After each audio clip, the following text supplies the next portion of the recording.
gentleman came up to me. Didn't know who he was. He was from the UK. And he looked at me. He was probably in his 50s and came up to me on Sunday right before the award ceremony. And I was about ready to go on stage, and he came up and he just shook my hand. I shook his hand, and he just stared at me, and he wasn't saying anything. Kept holding on to my hand. And I'm about ready to say, I got to go on stage here. And he just started crying. He just lost it. He just started crying in front of me. And part of me saying, hold it together, Mike. You know, you've got a show to do. And the other part's going, what is his story and the why and the something that was said to him made an impact that possibly changed his life. And then let go of my hand, and he just said, thank you, and turned around and walked away. And that stuck with me because, you know, sometimes words don't need to be spoken to get the biggest message across. And so I went up on stage. I don't know, I was like floating up there. I said, maybe I did something right. You know, you go through life and you just wonder, and you know the things you don't do correct and the things you wish you could take back. But I went up there thinking, you know, maybe I did some stuff right here, especially on this island, especially where the world would come to meet. So that was impactful. Words weren't spoken, but they didn't need to be.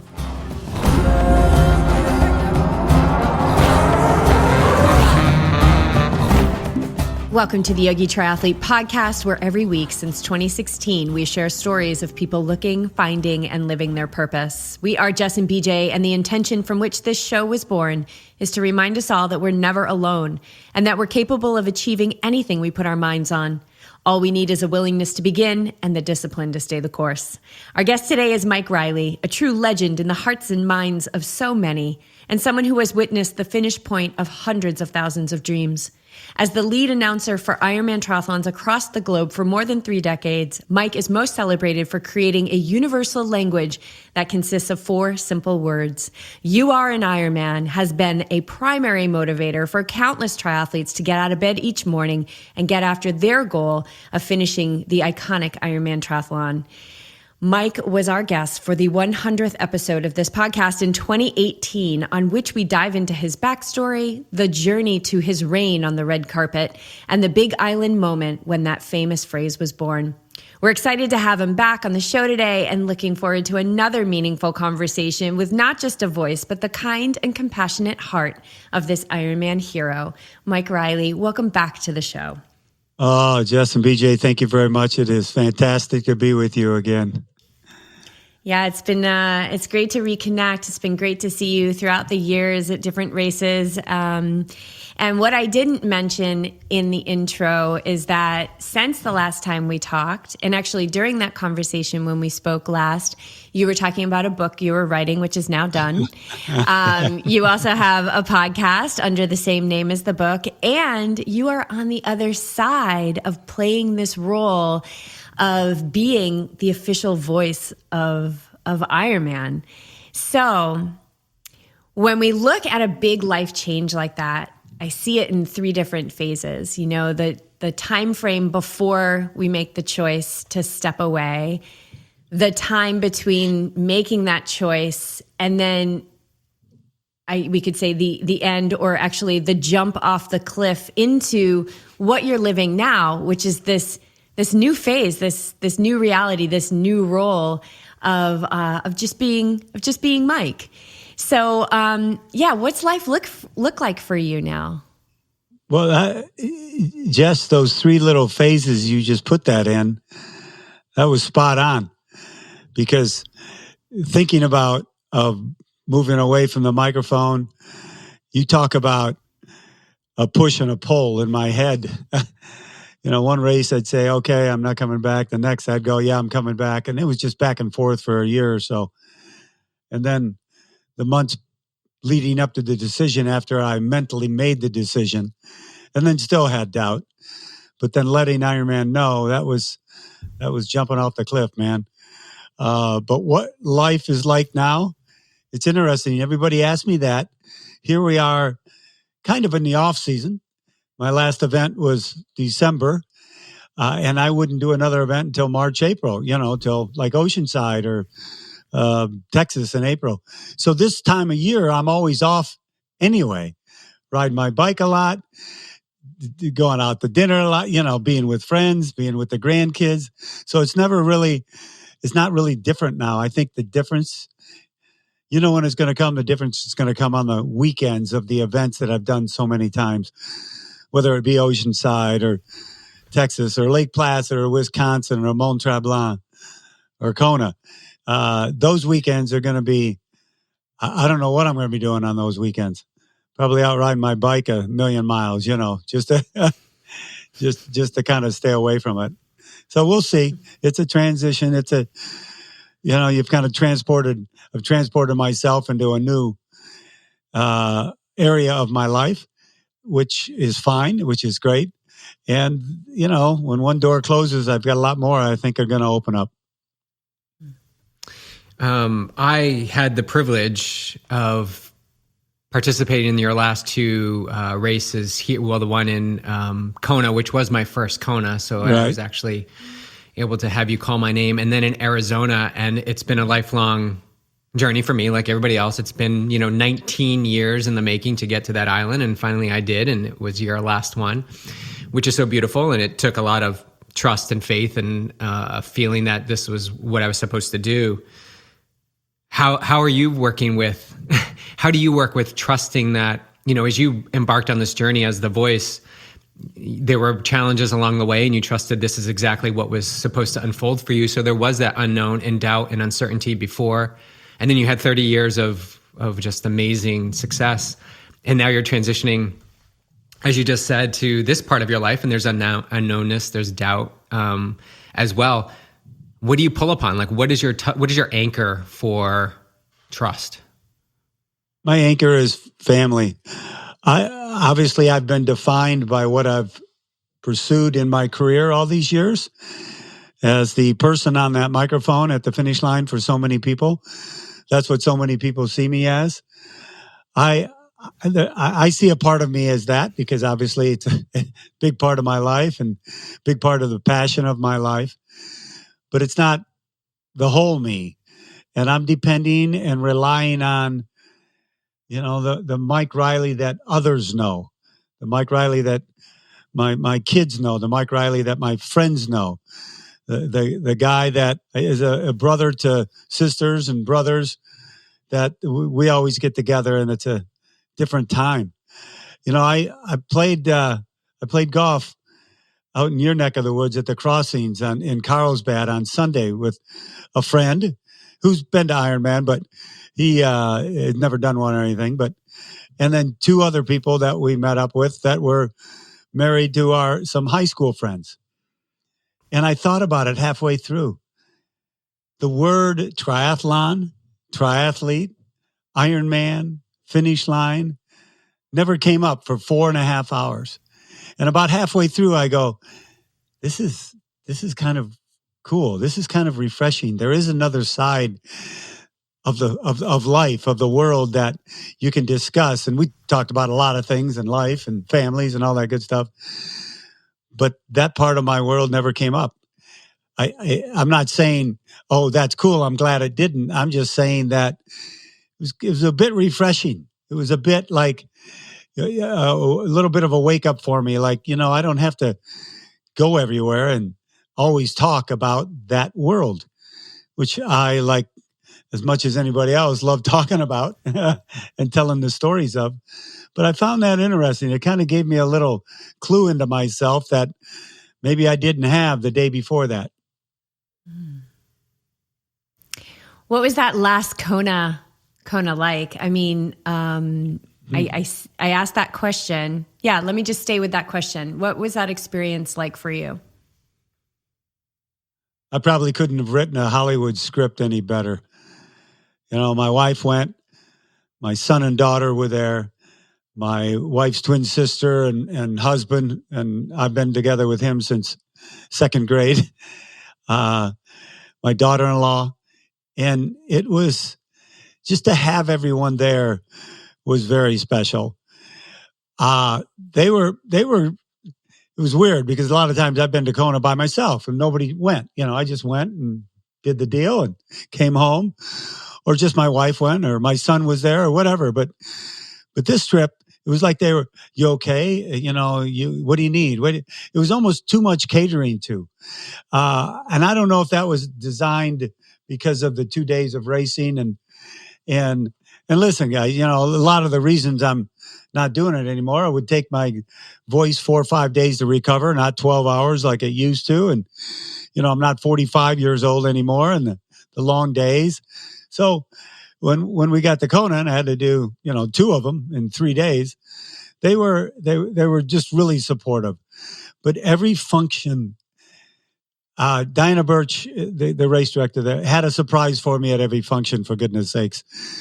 And it was almost like, oh, here comes something else. And I was so appreciative and what athletes would come up and say to me, it was hard to comprehend. It was hard to pull it in because it was such nice, from no matter if the person was from Germany or South America or Toledo, Ohio. I mean, the things that athletes said to me and what their call I've made for them meant to them. Many saying it was the best day of their lives. And I've heard that a lot over the years, but Kona, it just seemed like, and people would come up, BJ, like you, and say, Mike, this is my first and it's your last. The stars were aligned. Thank goodness I qualified this year and not for next year. And I go, oh yeah, that's great. And it's just Kona. And then knowing I was fine all day long Thursday night. We had a great time. Saturday, all day long, doing my thing, getting to the positions I'm announcing and worrying about where the other announcers are at. Everything I do. And then when I went down to the finish line, the final hour and a half or so, that's when it hit me. I go, this is my last trip out of that tower down to this finish line to bring those final finishers in, kind of like face to face. And the crowd down there I go, who are all these people? This crowd down here was huge. And so I brought everybody in, but then I realized there's going to be a last call here in Kona. The last time I say those 4 words. And then when that came, it was very emotional. I'm glad I got them out without blubbering and blabbering. You know what I mean? No, you were beautiful and eloquent, and we were there for that finish. And it was funny. This morning, BJ had this like, oh, and I was like, what? And he went into his phone and pulled up a video. And so he has your final words before the fire dancers came out. And it's just, it's beautiful. It's full of gratitude and so much, like you said, there was a celebration at everything, everywhere you turned around, and 2 days of racing and all of this. And that takes time to metabolize. So as you came back to the mainland and you metabolized the experience, was there anything about those 2 days of racing that stood out to you, or something that somebody said that just resonated at a deeper level? It was a gentleman came up to me. Didn't know who he was. He was from the UK. And he looked at me. He was probably in his 50s, and came up to me on Sunday right before the award ceremony. And I was about ready to go on stage, and he came up and he just shook my hand. I shook his hand, and he just stared at me, and he wasn't saying anything. And he kept holding on to my hand. And I'm about ready to say, I got to go on stage here. And he just started crying. He just lost it. He just started crying in front of me. And I part of me saying, hold it together, Mike. You've got a show to do. And the other part's going, what is his story and the why, and the something that was said to him made an impact that possibly changed his life. And then let go of my hand, and he just said, thank you, and turned around and walked away. And that stuck with me because, sometimes words don't need to be spoken to get the biggest message across. And that So I went up on stage. I don't know. I was like floating up there. I said, maybe I did something right. You go through life and you just wonder, and the things you don't do correct and the things you wish you could take back. But I went up there thinking, maybe I did some stuff right here, especially on this island, especially where the world would come to meet. So that was impactful. That was, words weren't spoken, but they didn't need to be. That's beautiful. I'm almost crying over here. Don't do that now. Come on, you get me going. Man, do you have any regrets at all over the course of, the past 3 decades? Is there anything you wish you would have done? It sounds like you've lived a fulfilled and purposeful life. I really am not a regretful person. There's things that I did on the microphone that after I did it, I go, that was a mistake. And don't you ever do that again. It was like a second grade teacher scolding Mike Reilly. And my second grade teacher was my mom. So it was, I've done things like that where I've tried to make a joke, early in the career.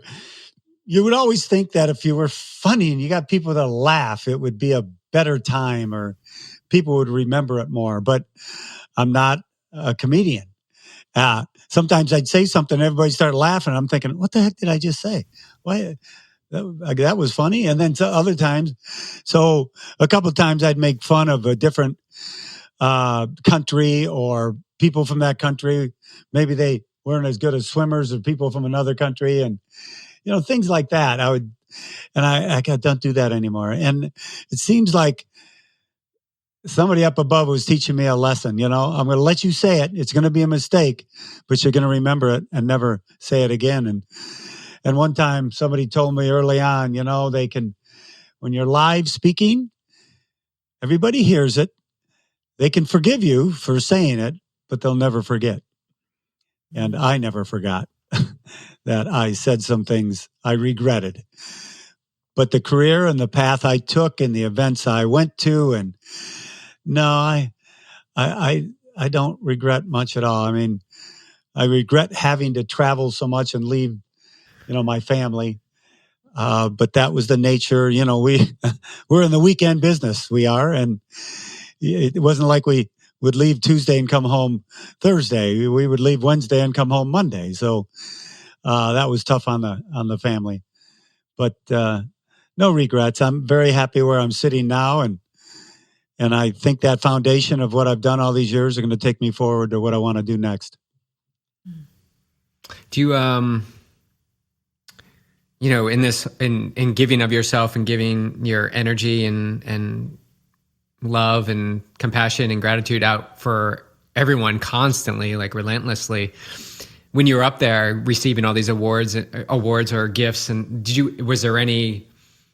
have any kind of moments of struggle with receiving this back of like, I do this because I love it. I'm not really, it's sort of like a inner turmoil in the mind. No, the awards, I'm so appreciative. And I mean, the one that when I was given the Ironman Hall of Fame, I think it was back in 2013, I did not feel worthy of that at all. I thought, what the heck? I'm not retiring, Hall of Fame. It's like the end of the career thing. That's how I go. And then part of me, the pressure, I'm in the Hall of Fame and I think I'm going to be announcing a few more years, which was like 10 more years, So there's a lot more things I want to do. That one was kind of today. Wow, I'm in the Hall of Fame. And then I just look at other awards and go, I take a look at the others that have received those and go, I'm so humbled. What am I doing in this group? All I ever wanted to do was just enhance. The best thing you can do in life is enhance somebody else's life with your words and actions. I got to do it with my words. And early on, when I'd see the look on people's faces of sheer joy and hope and gratitude and transformation, And when I'd say those words to them, I received an award every smile I got. I received an award of everyone pointing at me. I received an award of every comment that came my way afterwards of thank you. Those are the awards that I will truly cherish. Not that I won't cherish the other awards. I mean, the USAT Hall of Fame behind me, the Golden Mike they gave me in Kona, which just floored me. They're very special. But I was rewarded 2,500 times at every Ironman. There's something that you say at the beginning of Ironman, which I've heard countless times as a spectator and a participant about, you have one thing that you can control, and that's how you respond to the day. So it's not the external circumstances that, dictate our state. It's an inner circumstance that can dictate our state. And how do people begin to unwrap that to say, well, wait, but it's freezing cold, or the water temperature, or there's sharks in the ocean, or the bike courses, the road conditions aren't that great. How can I be calm through all of that? Like, what is that inner peace that you're getting at when you say that? Well, the story behind that is it was Ironman Wisconsin, probably about 2010, 11. Could have been a little later than that. I've got it in my diary. But it was a miserable. We woke up. I looked out the hotel room and I go, oh my goodness. And I had brought all the rain gear, and it was a cold. Here it is, September in Wisconsin, and it's a cold rain. The forecast was literally, I saw the forecast. It said for the next 17 hours. I'm going, oh, that's great, for the whole day.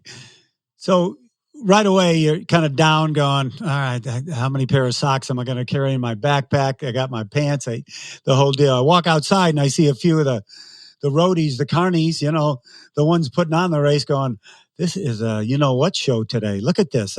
Wind's blowing. And I walk down to the swim start, and the athletes, I hear them grumbling. Everybody's just in a mood. And I didn't blame them because I was in that mood. So I stood up on the little scaffold before the start. They're all coming down. All the athletes are coming down to the swim start. And they're just now getting in the water. And I hear somebody behind me complaining about this. Somebody was complaining about that. Finally, it was like, I don't know, the dad came out in me. And the person came out in me to help myself. I said, hey, everybody, wait a minute here. You know what? We've only got one thing we can control today, and that's our attitude. We got no control over everything else that's happening right now. So forget about it. It's going to rain. It's going to be windy. It's going to be cold. The day could suck, but your attitude can't suck. You have to keep the attitude strong, because that's the only thing today that's going to get you to the finish line. As soon as I finished, a roar went up of the athletes in the water, the ones standing there putting their fist up in the air. Yeah, yeah. And I'm going, yeah. It was almost like we were arguing with ourselves, and I was scolding them for how dare you think the way I'm thinking right now too. So it was as much for me and for the people, the ones I love that I was working with all day long, as it was the athletes. And so many people came up that, Reilly, I needed those words. I go, what do you mean I needed those words as bad as you did? I've never thought of myself of one I should teach a lesson to everybody. I just put myself in their shoes, and that's why those words came out. And I don't know if it was the next race or the one after, but somebody came up to me after a race not long after that and said, Reilly, you didn't tell us about the attitude in the morning. I wanted to hear that. And I go, what? What you said in Wisconsin. Well, I don't know. The next race was a nice, bright, sunny day. I didn't even, but then it hit me. I go, yeah, there are so many things out of our control in our life during the day, on a race day, whenever, that maybe sometimes we just need to hear what we know in our heart is true. So from then on, Jess, I started saying it at every race, and it was expected that I say it. It was fun. It's kind of funny to me. I'm thinking, God, they kind of know what I'm going to say, but they still want to hear what I'm going to say. It's like, how much effect can that have? But I would see it in everybody after I would talk about it, and I would change it up. But it was the message was the same: control your attitude, because you got nothing else you can control during the day. It worked for me. It worked for the carnies and the roadies working the race, and it worked for the athletes. I think it's a reminder that we need to hear. I don't think that we can hear it enough, because the external it can feel so heavy and dense and harsh and real and true, and we can hand our power over to it so quickly. So I think that really that inner work that you're talking about is just that reminder of something that we already know. Yeah, we're a very we got it together. And if I'm in front of a group, whether it's a corporate or whatever, and I'm talking to them, one of the first things I say, and they bring me in for motivation. I always find that kind of funny. Because I love giving those speeches because it motivates myself as much as anybody. But I say to them right away, hey, I'm not here to be the one to motivate you. I can give you some paths, tell you some stories, show you some things I think maybe you could do better. But you got to motivate you. Don't put it on me or the person next to you or your boss or your partner. Put it on yourself. Wake up and tell yourself the things you know that are true. Because somebody's not always going to be around telling you, hey, you should do this or you should do that or your attitude should change. And if you don't do that yourself, sometimes you're never going to hear it from somebody else. So that's why I always start out by telling everybody, listen, it's not on me to be here to motivate you. It's on you. and that's why a lot of times I wake up, or if I'm out on my bike going, okay, get your stuff together here. What are you worried? You're complaining about this next hill? My God, you're out here on a nice day riding a bike. What's wrong with you? I'm like scolding myself. Then you come back and go, hey, yeah, I was right. Yes, taking the trickle effect of that, Mike, is, I use it myself and I use it with our athletes because it's a countless, relentless, obstacle that comes in our way. Just the mind is always indulging in something that isn't serving us because we practice that. So we can't hear it enough. And I've used your name and that same very short phrase with them many times, because it's true. When you're out there on the race course, there's nobody there with you. Especially on the swim, there's nobody there that can tell you, don't worry about the person who just bumped into you, or don't worry about your goggles just got kicked off. Don't worry about the sun. Go back into this moment that you have, own the situation, take ownership of it. And it takes a lot to do that. And I think planting the seeds like you do, at least sends them that much further along to kind of water them and come up when they need it. But this whole, you're interrupting the process. I love this, going back to being on the mic, you're responsible for what you say. So there's things that you were conscious of saying that you don't want to say. So you've interrupted that process. The same thing with what happened in the beginning of Wisconsin. You were going down this path of thoughts that weren't serving you, but you interrupted the process. So there's this sense of awareness and presence is what I'm getting at. And you talked to Siri. You had Siri on, and you guys were asking each other questions. What a great episode that was. Thank you. And you asked her, and she answered presence. She had gone to a yoga class, and she really dived into breath and paying attention to what she was doing while she was doing it. But I wanted to hear what you had to say about it, because that kind of got left off. She didn't ask you that. And I was curious how presence, how you sharpen your skill at presence, being aware of what you're doing while you're doing it. I've really lived so much in the present. I looking forward to things, like if on my calendar, like last year when I had 13 events on it, I go, I'm going to be here, going to be here, going to be here. But it is hard to stay in the present. But when you're with someone you love, you better be in the present. When you're out doing gardening, you're in the present. You're taking care of things. When you're working out, you're in the present. But today's world, we get out of it because we're on our phones going like this, scrolling through the thing. We're we're trying to figure out what somebody else is doing. And gosh, I wish I could do that. That's not in the present. So it's hard. And that's why I love yoga. That's why I love working out. That's why I love being with my family. And, my 8-year-old grandson is, as I am, is so looking forward to watching the Super Bowl together. And they talk about the present, the little guy just so involved in watching it with his papa. Oh my gosh, there's nothing better in life than that. So those are the types of things I draw on to keep myself in the present. I really do.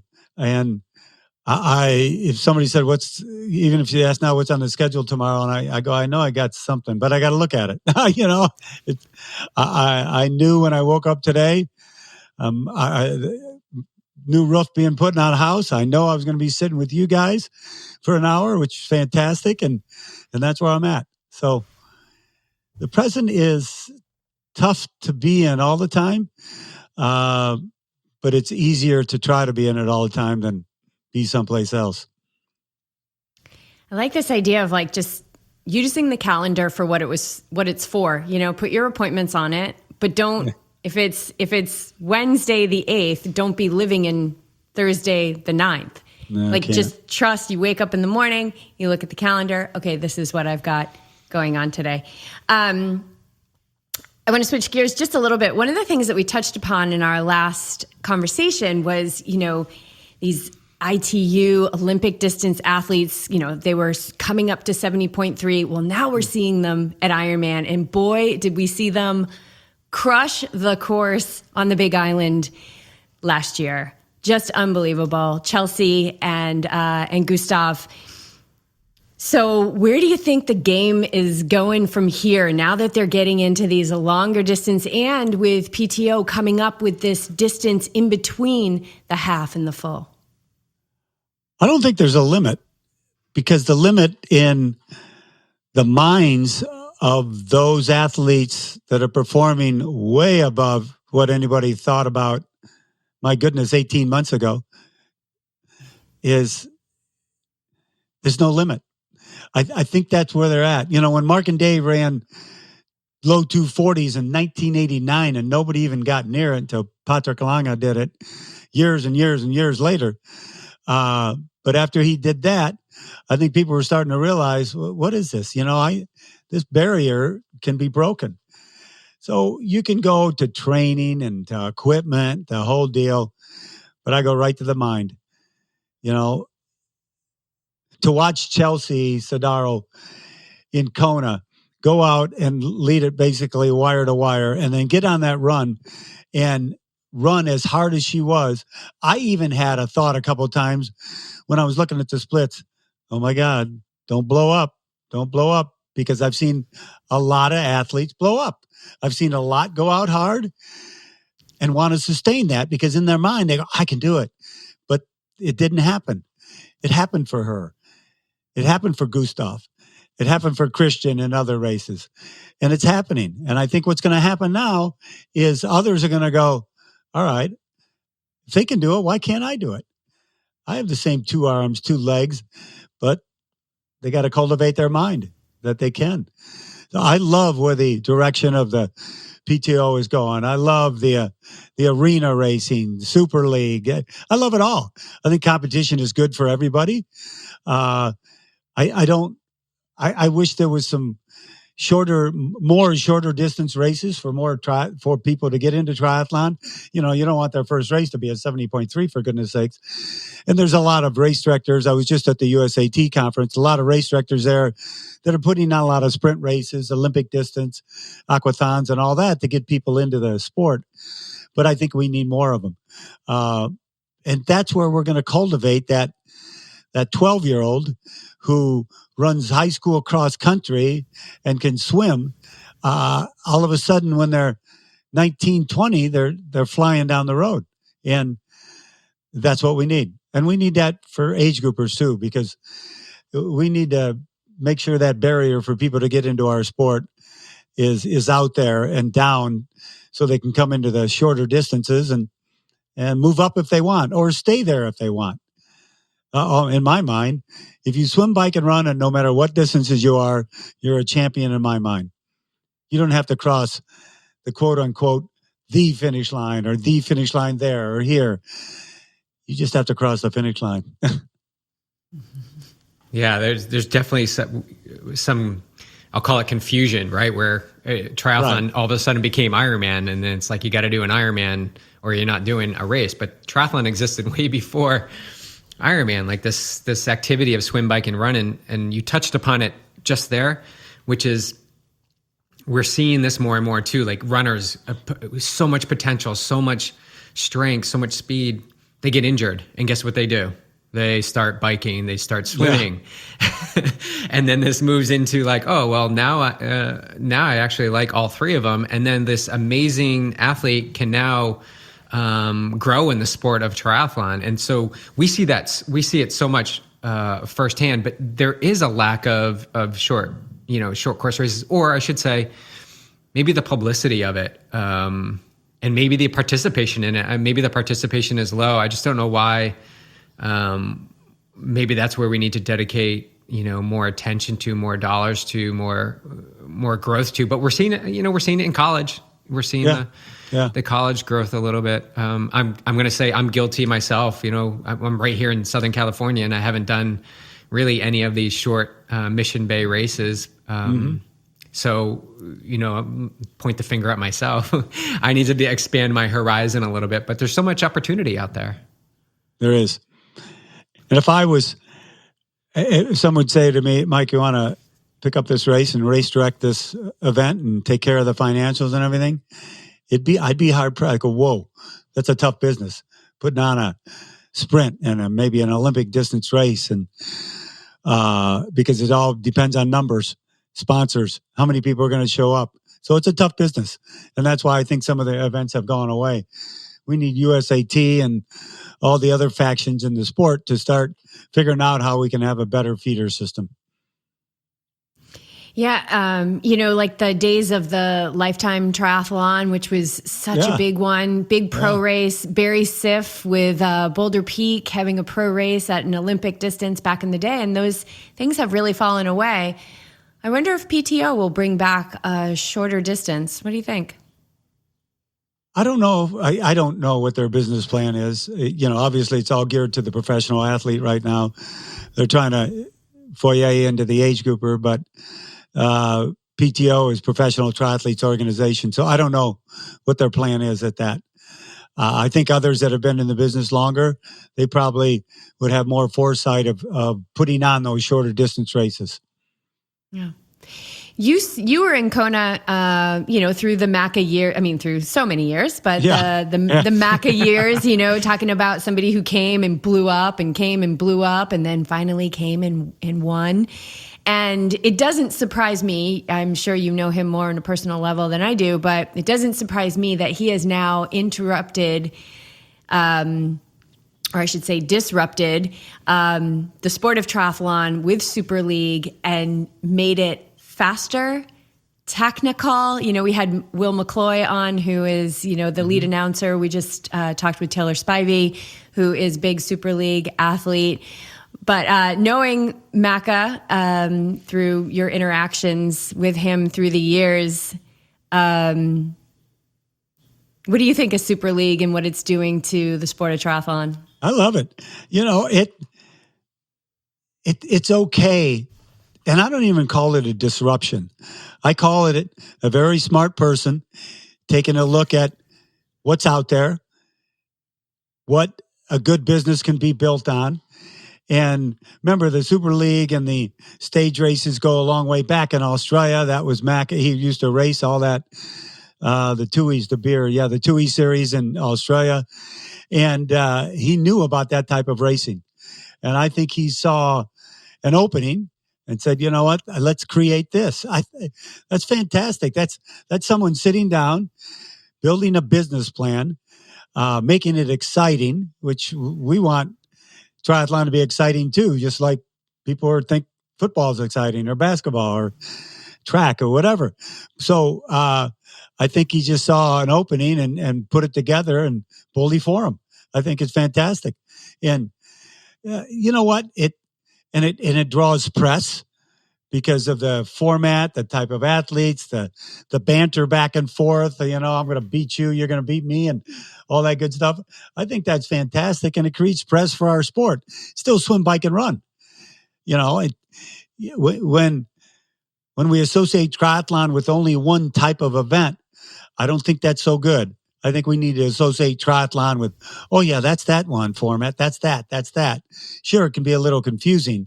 It's not like a 9-inning baseball game when that's set in stone, and it will be for the rest of our lives. The distances are different. So I think they've done a great job with that. I'm always excited to watch it. The role of connector, Mike, or the responsibility. Wow. Big word. The connector. From the stories that people share with you, from what you put in your book, to what you speak on your podcast, to all the interactions you have with just people on the street, I'm sure it's not so much of a responsibility of connecting people or having that connection with everyone, but more of like giving meaning and purpose to life. Do you feel that? Yes, on some of the requests that I've received over the years, I'm thinking about 2 in the past month, of Mike, can you talk to this person? Can you say this? Can you? And I always am a little puzzled, like why would it be good for me to say something? But I think people connect me with. They connect me with a joyous time, with success, with doing something that they thought never was possible. And, this past month, I talked to a gentleman that had done 4 Ironmans. I called him in and called him up on the phone because his daughter asked me to. And, he was battling cancer and hospice, and we lost him 5 days later. And I saw the video and how excited he was when we were having a conversation, and that connected with his entire family because they knew how much him getting to those finish lines meant to him. And those aren't always easy to do. I'm a little beat up afterwards, and connecting with a family that 2 sons and a mom, a wife that lost their dad just a week ago, and this sport mimics life in so many ways. Sometimes people will come up and say, so you're the guy at the finish line, but you're also the guy that called so-and-so and it changed their lives. And I'm thinking, I did not set out to do that. I still today don't think of me as the person that, is going to help solve your problem. But BJ, when you say connector, it's true. And when somebody was finishing a race, that call wasn't always for them. And especially with the advent of online over the last, 15 years or so, I know people all over the world were listening to that call for, mom or grandma who's coming in who battled breast cancer. And I know it's not just for her, it's for her extended family, her friends who have gone through that battle with her. And I was the one able to connect them at that moment in time. And it's always a moment in time that they will never forget because they tell me they won't. It wasn't like I was going to, I'm going to say this and they'll never forget it because my words are so powerful. I never, ever thought that way. I thought that, wow, I want to give them everything they deserve because they've gone through hell to get to the start line, let alone the finish line. So I want to be able to tell everybody they're incredible. They're the best. They're the best human you can see at this point in time. And I know others were listening. So that connector thing, I never looked at it that way, BJ, but and that's why I wrote the book. I felt it would be selfish of me, of so many people telling me their stories, me not to share some of them. What am I just going to keep it to myself? Because some stories in the book, people were public and knew about, but others, people had no clue who they were. Or if I have somebody on my podcast and they have no clue who that person was, but after their story, they go, "Are you kidding me? I'm glad Mike shared that, because that helped me." So, yeah, that connector, I never thought about it, but I may steal that from you, BJ. Well, this is take everything. By the way, before I forget, BJ, when you finished Arizona, your last Ironman, my last Ironman, you went, I called you in. Here he comes, BJ Gombrowski, and I'm bringing you in, and you're looking straight ahead. You're not even waving to me. It's like you were delirious. You had a smile on your face, and I go, didn't he hear me? Oh my gosh, you just called him in. You were like looking straight ahead. In other words, oh, thank you, Mike. Oh my goodness. Not that I was looking for it, but I found it funny because when I call people in that I know and we've got a relationship, when they completely ignore me, I go, what the heck was that all about? It's like you're walking by a friend and going, hey, how you doing? And the other guy saying nothing. I'm going, what am I, chopped liver up here? I just gave you BJ Gomkowski, you dissed Mike Reilly at the finish line. Oh my God. That was the state I was in. I'm so sorry. Yeah. You were a wreck that day. I was a wreck. I've seen a lot of those states, so it's okay. That's hysterical. I love it. That is pretty funny. Mike, one of the things I think makes you so relatable is that you've never made yourself untouchable.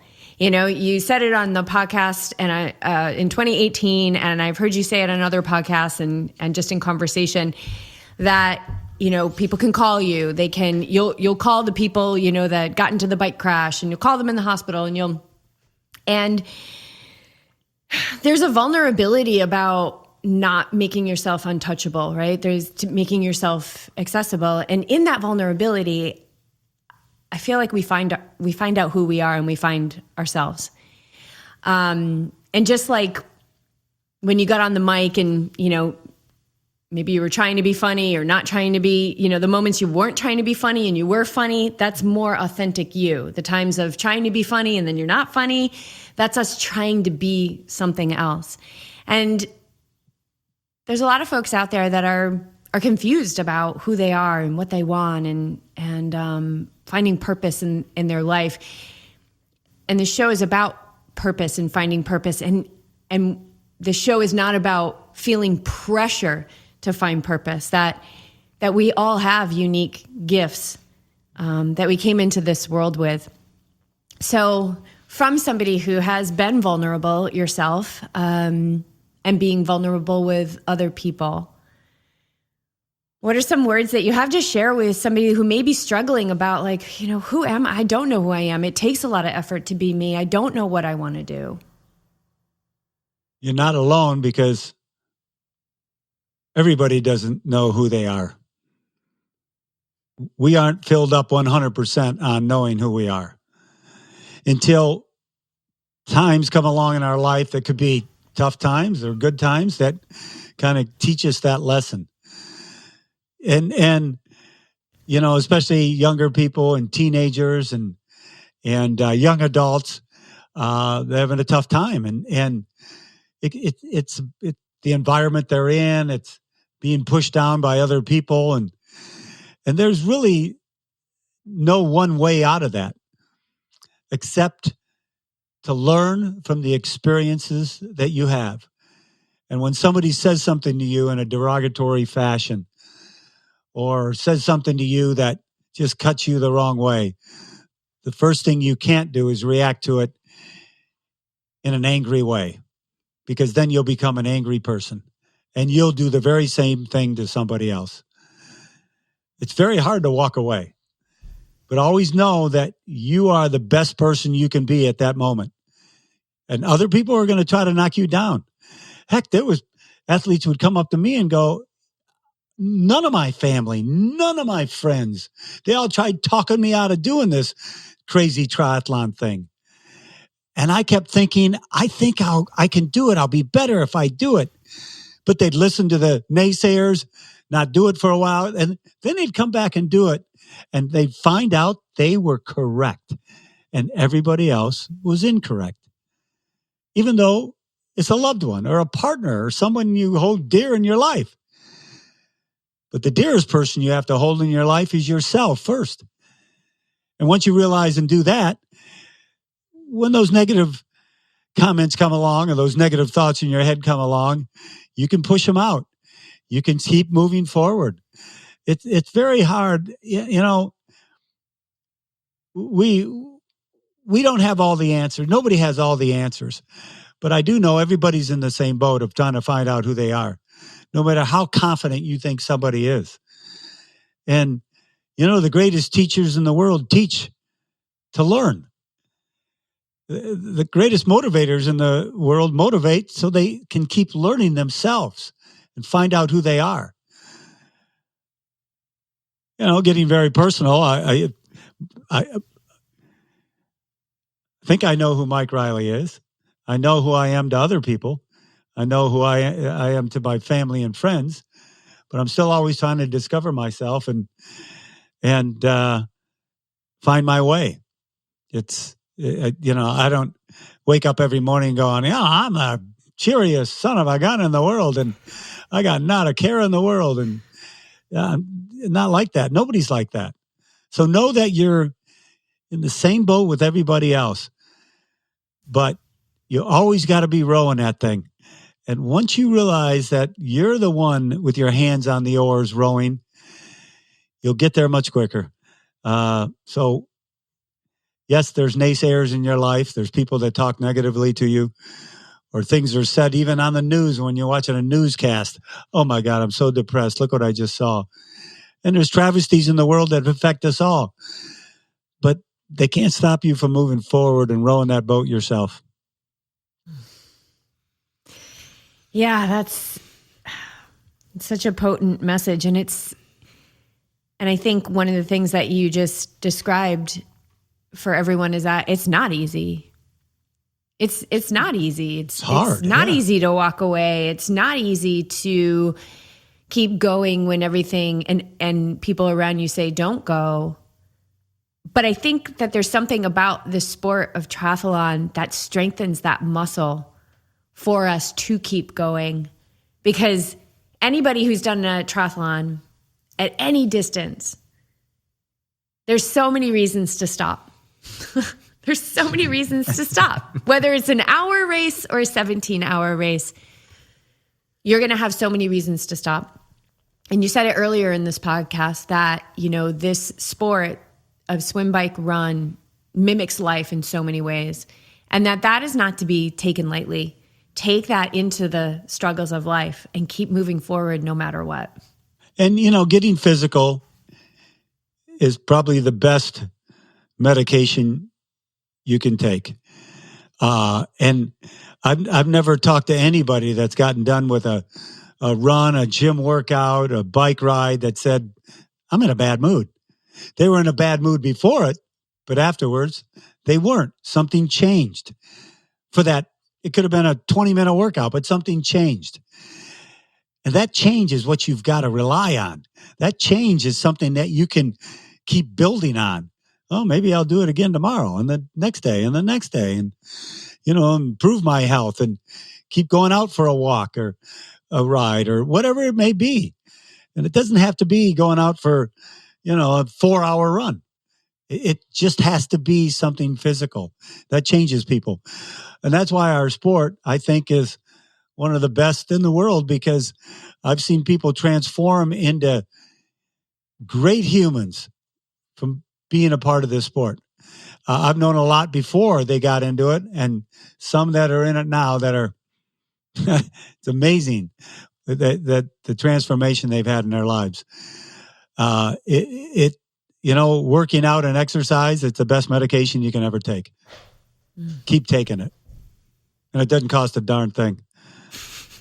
You don't have to go to the pharmacy to get it. No script. No doctor. You know?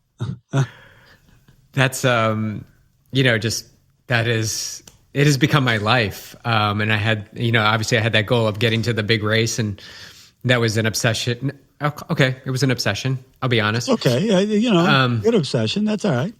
But now it's happened. And, you know, I was just telling Jess like yesterday, like I still get up and I still get out the door and I'm still running. And sometimes I know why. And sometimes it's just, I think it's because it's just the health. It's just it's what lights me up and what brings me joy. And if I don't race again, it's okay. Which, years ago that would have been not anything that would enter my brain. So I believe that you encapsulate if you have more and more experiences, they become the driver for you to have more experiences, to continue this life school and learn about yourself. And, I'm a coach now too. And I've got, however many teachers, my athletes are my teachers. They are continually pointing me in directions of becoming a better human. And I don't foresee myself ever stopping swimming, biking, or running, because it just feels too good to me.